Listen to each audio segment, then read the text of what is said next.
찬송가 149장입니다. 찬송가 149장입니다.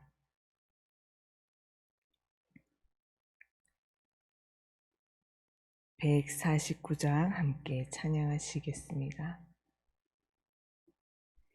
주 달려 주게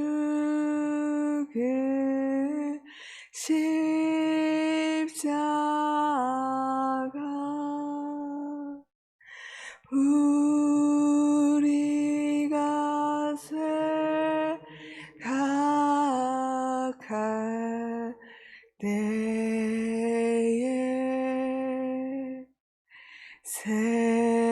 세상에 속아 욕심을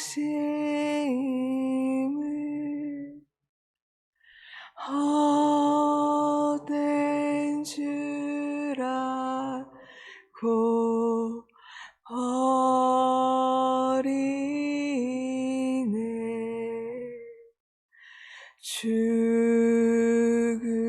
죽으신 구주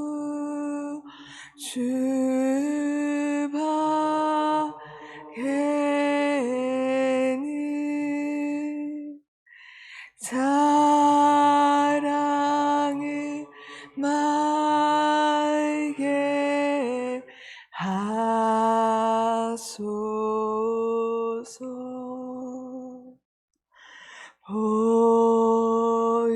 보혈의 공로 힘입어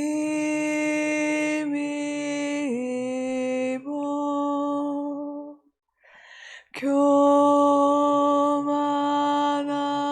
맘을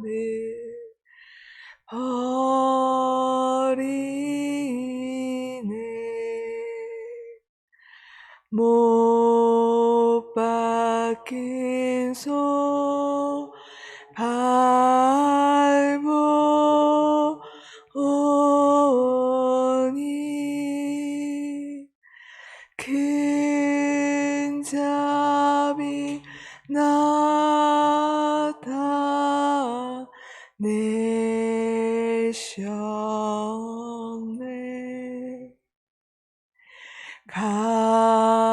가시로 만든 면류관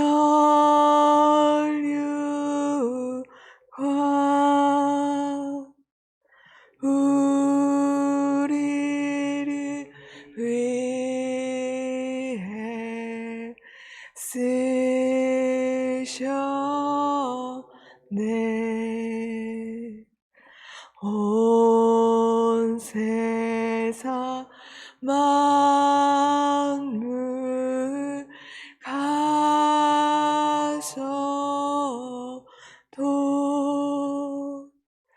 주를 못 따라가겠네.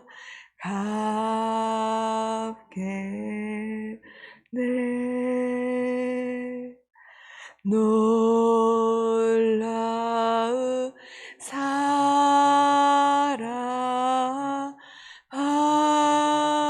받은 나 몸으로 재물 삼겠네.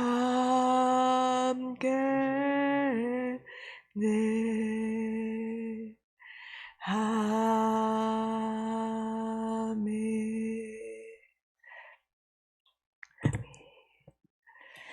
함께 나누실 말씀 누가복음 23장입니다. 누가복음 23장 26절부터 35절까지 말씀 함께 교독하신 후에 마지막 절 함께 읽겠습니다. 누가복음 23장 26절부터 35절까지 말씀입니다. 그들이 예수를 끌고 갈 때에 시몬이라는 구레네 사람이 시골에서 오는 것을 붙들어 그에게 십자가를 지워 예수를 따르게 하더라.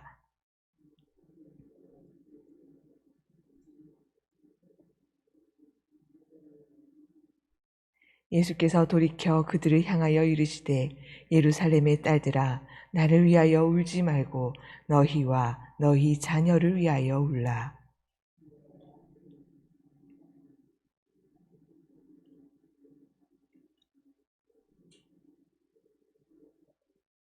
그때에 사람이 산들을 대하여 우리 위에 무너지리라 하며 작은 산들을 대하여 우리를 덮으리라 하리라.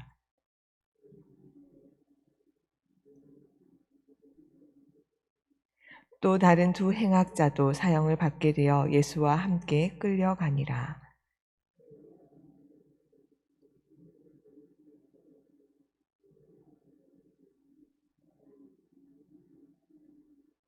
이에 예수께서 이르시되 아버지 저들을 사하여 주옵소서 자기들이 하는 것을 알지 못함이니이다 하시더라. 그들이 그의 옷을 나눠 제비 뽑을세. 백성은 서서 구경하는데 관리들은 비웃어 이르되 저가 남을 구원하였으니 만일 하나님이 택하신 자 그리스도이면 자신도 구원할지어다 하고. 아멘. 오늘 말씀은 예수님의 십자가 처형 장면입니다. 누가는 이 사건에 자신의 어떤 감정이나 주장을 거의 넣지 않고 사실을 기록함으로 우리로 하여금 진실에 직면하게 하여 신자로서의 책임 문제를 생각하게 합니다. 유대 관습에 죄수를 떠나 도시 바깥에서 처형하는 관습이 있었기 때문에 그들은 예수님을 끌고 관절을 벗어나 처형장으로 향합니다. 26절입니다. 그들이 예수를 끌고 갈 때에 시몬이라는 구레네 사람이 시골에서 오는 것을 붙들어 그에게 십자가를 지워 예수를 따르게 하더라. 군인들은 십자가형을 받은 사형수가 사람들이 많이 다니는 곳을 통과하게 하여 이를 본 사람들에게 공포심을 조장합니다. 십자가를 진 채 해골 언덕으로 가는 예수님은 더는 걸음을 옮길 힘이 없습니다. 감난산에서 땀이 핏방울이 되도록 기도하시고 체포된 후에 대제사장 빌라도 헤롯의 관저를 끌려다녔고 거기서 다시 빌라도의 관저로 와서 재판을 받고 고통당하셨습니다. 잠을 자거나 쉴 틈이 없이 시련을 받다 녹초가 되셨습니다. 이에 군인들은 시골에서 올라온 시몬이라는 구레네 사람에게 십자가를 지게 합니다. 죽는 데까지 주를 따르겠다며 장담하던 시몬 베드로는 보이지 않고 우연히 지나가던 구레네 사람 시몬이 십자가를 지고 예수님을 따라갑니다. 베드로는 주님이 자신을 높여주기를 바랬지만 주님과 함께 높은 십자가에 달리는 것을 원하지 않았습니다. 우리 역시도 주님의 영광에만 참여하고 싶지 그가 살아내신 그 성육신 고난의 길에는 동참하고 싶지 않아 합니다. 우리에게 맡기신 그 십자가의 자리는 자주 남에게 떠넘기고 스스로 우선순위를 정하여 외면합니다. 그러나 하나님은 예수님의 성육신과 십자가의 고난과 죽음이 부활, 승리로 이어지게 하시고 하나님께서 영광을 받으십니다. 예수님의 뒤를 여인들의 무리가 가슴을 치며 예수님을 향하여 슬피 울며 따라갑니다. 그들을 향하여 예수께서 애통하며 울어야 할 대상은 예수님이 아니라 너희와 너희 자녀라고 말씀하십니다. 27절, 28절 함께 읽겠습니다. 또 백성과 및 그를 위하여 가슴을 치며 슬피 우는 여자의 무리가 따라오는지라. 예수께서 돌이켜 그들을 향하여 이르시되 예루살렘의 딸들아 나를 위하여 울지 말고 너희와 너희 자녀를 위하여 울라. 예수님은 극심한 십자가의 고통을 지나 영광에 이르실 것이지만 예수님을 배척한 예루살렘은 심판으로 끝날을 맞이할 것입니다. 그렇기에 십자가는 그분에 대한 슬픔보다는 우리 자신의 악함에 대한 회개의 요구입니다. 예수의 십자가는 동정의 대상이 아니라 우리가 참여해야 할 참여의 대상입니다. 그분의 고통을 생각하며 애써 눈물샘을 장극하기보다 오늘도 악의 세력에게 고난당하는 자들의 고통에 공감하고 통감하고 참여하는 것이 우리의 믿는 자의 자세요 책임입니다. 또한 악한 자들의 번영을 부러워하는 것이 아니라 불쌍히 여기는 것이 우리의 태도입니다. 예수님 외에 사형을 선고받은 다른 두 범죄자도 예수님과 함께 끌려가고 있습니다. 해골이라고 하는 곳에 이르자 군인들은 예수님을 십자가에 못 박고 두 범죄자도 십자가에 못 박습니다. 한 명은 예수님의 우편에, 한 명은 예수님의 왼편에 못 박습니다. 당시의 로마 처형 방식에 따르면 처형장에 가는 길뿐만 아니라 처형 장소에서도 많은 사람들이 십자가 형벌을 볼 수 있게 하였습니다. 예수를 따르던 무리들과 형벌을 집행하는 자들은 예수를 조롱합니다. 그러나 예수님은 십자가에서 그들을 위하여 기도하십니다. 33절부터 35절 함께 읽겠습니다. 해골이라 하는 곳에 이르러 거기서 예수를 십자가에 못 박고 두 행악자도 그렇게 하니 하나는 우편에 하나는 좌편에 있더라. 이에 예수께서 이르시되 아버지 저들을 사하여 주옵소서 자기들이 하는 것을 알지 못함이니이다 하시더라. 그들이 그의 옷을 나눠 제비 뽑을새 백성은 서서 구경하는데 관리들은 비웃어 이르되 저가 남을 구원하였으니 만일 하나님이 택하신 자 그리스도이면 자신도 구원할지어다 하고 그들은 자신이 무슨 짓을 하고 있는지 알지 못하였습니다. 그럼에도 예수께서는 이들을 위하여 기도하십니다. 이렇게 예수님은 범죄자들을 위해 기도하는 고난받는 종이었습니다. 하나님께 그들을 용서해 주시도록 간구하십니다. 무엇보다 십자가의 저주 아래 있으시면서도 하나님을 아버지로 신뢰하며 중보 기도하십니다. 예수님은 하나님을 아시기에 하나님을 신뢰하며 그들을 위하여 기도하십니다.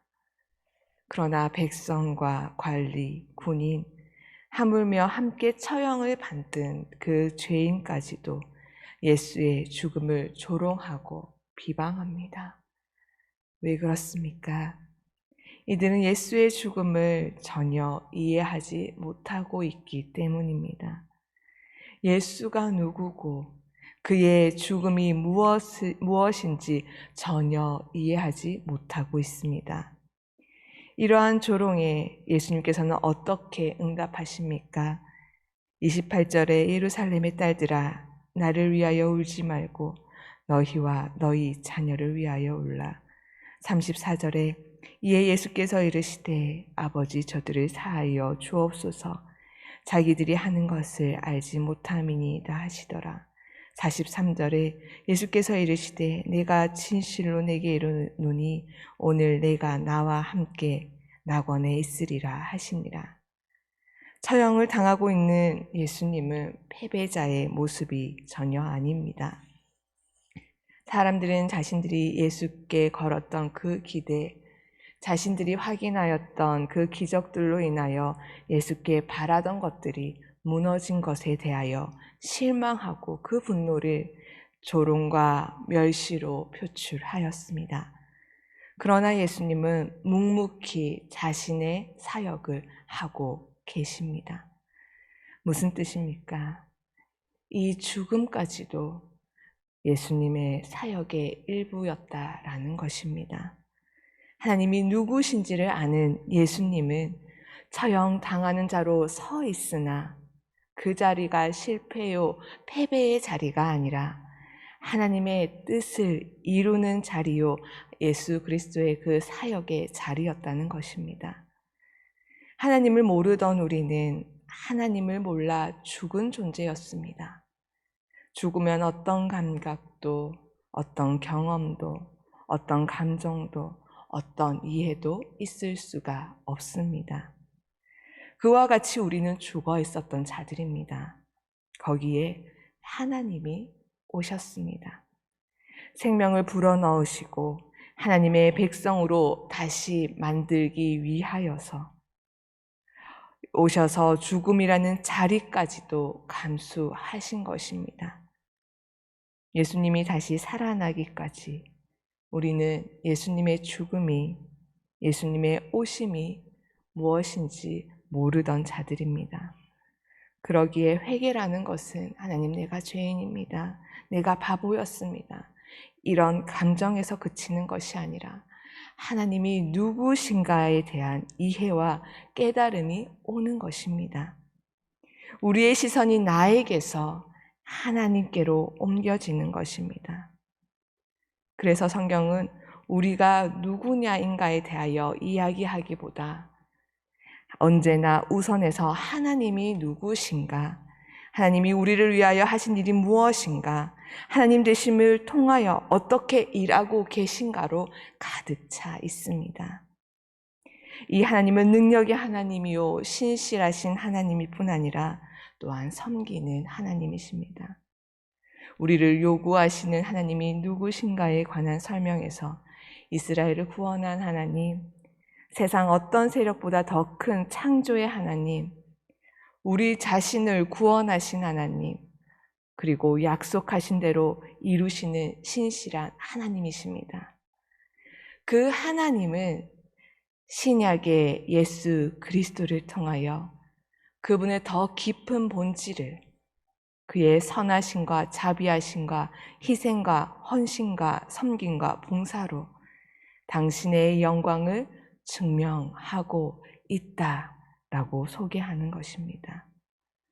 그렇게 그 하나님 아버지의 뜻을 위하여, 그 영광을 위하여 자기를 낮추시고 비우시고 종으로 오셔서 죽음마저도 감수하시는 예수님이십니다. 세상의 가치에서는 높은 자가 대접받습니다.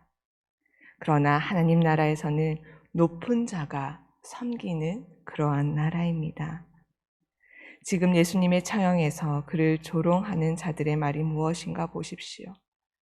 내가 구원자라면 어찌 패배자같이 힘없이 매달려 있느냐라는 것이지요. 그러나 예수님께서는 이것이 하나님의 영광이요 하나님의 능력이라고 증언하고 계시는 것입니다. 성도 여러분, 지금 여러분은 어디에 서 계십니까? 이것은 이 처형 현장에 관한 문제가 아니라 언제나 인간 현실에 관한 문제입니다. 내 삶의 문제를 해결해 주셔야 하는 하나님으로 기독교 신앙을 유지하고 소원하고 기대하고 계시다면 하나님이 그것으로 자신의 가장 큰 영광을 나타내는 분이 아니라는 것을 우리는 먼저 납득해야 할 것입니다. 성경적 시각에서 보면 우리의 고난은 예수님의 뒤를 쫓는 길이며 다만 감내해야 할 인고의 시간이 아니라 영광의 시간이라는 것입니다. 물론 저 역시도 이것은 조금 불만이긴 합니다. 그러나 십자가 사건이 무엇을 결과했는지는 우리 모두가 알고 있습니다. 그러니 매일 부딪히는 현실의 어떤 좌절도, 어떤 고통과 어떠한 불안과 불만, 공포도 이 사실의 앞에서 우리가 지지 않기를 간절히 기도드립니다. 우리가 예수님의 십자가로 인하여 이 자리에 앉아 있는다는 사실을 잊지 마십시오. 우리가 잠시 사는 인생을 위하여 영혼을 팔아먹을 수 없는 존재라는 것도 또한 기억하시기 바랍니다. 예수님의 십자가가 하나님이 누구신가를 기억하는 말씀이 되어서 우리의 현실에 적용하라는 요구인 것을 우리가 다시 한번 깨닫습니다. 조롱하는 자와 자신의 길을 걷는 자의 극명한 대조 속에 나타나는 예수님의 십자가 처형 사건.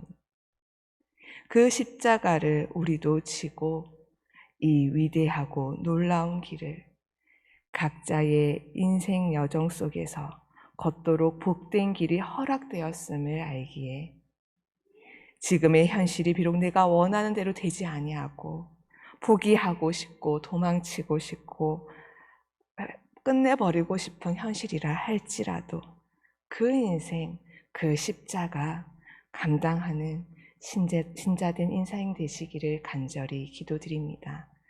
함께 기도하시겠습니다. 하나님,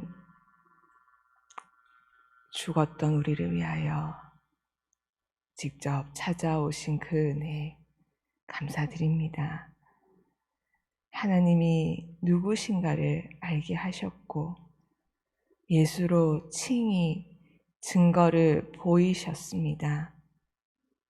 예수의 고난과 죽음을 하나님의 가장 큰 영광으로 증거하신 이 사건을 통하여 우리가 직면하는 현실 앞에서 우리가 누구인가를 하나님 앞에 묻고 하나님께 은혜를 구하고 예수께서 가신 길을 뒤쫓는 위대한 인생으로 부름 받은 것을 감사하고 또한 감수할 수 있는 믿음과 힘을 이 시간 구합니다. 세상에 지지 말게 하여 주시옵소서. 예수를 믿는 가장 큰 힘이 어디서, 왜, 어떻게 나오는지 알고 믿고 실천하고 보이고 살다가 주 앞에 가는 인생 되도록 축복하여 주시옵소서. 이 모든 건 예수님 이름으로 기도드립니다. 아멘. 하늘에 계신 우리 아버지, 아버지의 이름을 거룩하게 하시며 아버지의 나라가 오게 하시며 아버지의 뜻이 하늘에서와 같이 땅에서도 이루어지게 하소서. 오늘 우리에게 일용할 양식을 주시고 우리가 우리에게 잘못한 사람을 용서하여 준 것 같이 우리 죄를 용서하여 주시고 우리를 시험에 빠지지 않게 하시고 악에서 구하소서. 나라와 권능과 영광이 영원히 아버지의 것입니다. 아멘.